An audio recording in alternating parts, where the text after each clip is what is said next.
The last time you're here, napag-usapan natin yung hilig sa adventure. And we were talking about Planet XT. Kumusta?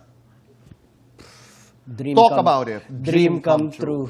Uh-huh. Dream come true, Tito Boy. So what is it about? Maraming nanonood ngayon. Ano ba yung Planet XP? Ang alam lang namin, ang gwapo ni Miguel doon. Sabi ni Donnie yan sa akin kanina.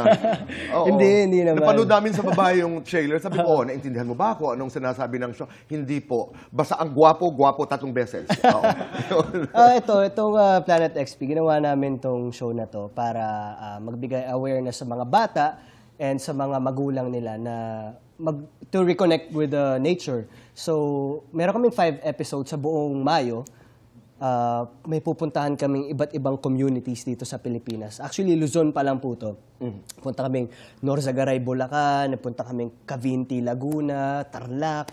So marami kaming mga activities na gagawin. May mga adventures, may mga kung ano-anong pagkain na kakainin namin. So basically, aalamin ko kung paano mamuhay ang isang community sa isang lugar na yon. At very immersive tong show na to, Tito Boy. And ginawa rin namin to para sa bata. Kaya ang title niya, Planet XP. Kasi para siyang XP, experience points. So Right. Yun yung mga magigain kong experience points, parang knowledge sa mga missions ko for that episode. Gusto ko lang yung tunog ng reconnection with nature. Dahil kanina nga, in the beginning of our interview, sinabi mo nga na lahat tayo naka-gadgets, etc. Yes. Nakakalimutan natin na may bulaklak, may kahoy, may mga kapwa-tao na naninirahan at may life, may lifestyle na kakaiba sa atin, pero napaka-importante at dapat natin makilala. Paano mo pinaghanda nito? Physically, mentally, at lahat?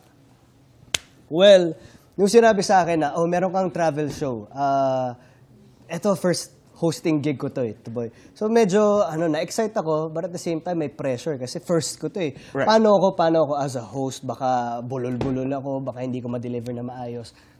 Nag-workshop ako with Tito Boy. Okay.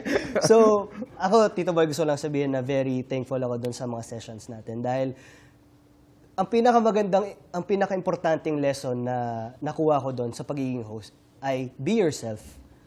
Kasi tama si Tito Boy eh. Kung ano yung mahihain ko bilang Miguel sa show ay yun din yung matututunan ng mga bata. So, sa mga bawat episodes, dala ko lahat ng kwento ko sa buhay. So, isa yun sa mga pinakamagandang preparations na ginawa ko, yung pagkaroon ng workshop sa'yo, Tito Boy. Kasi natutunan ko na ang pagiging host ay hindi pagiging magaling, kundi ang pagiging totoo. Nahihiya naman ako ng follow-up doon. Pero maraming salamat sa ipagtitiwala. Maraming salamat.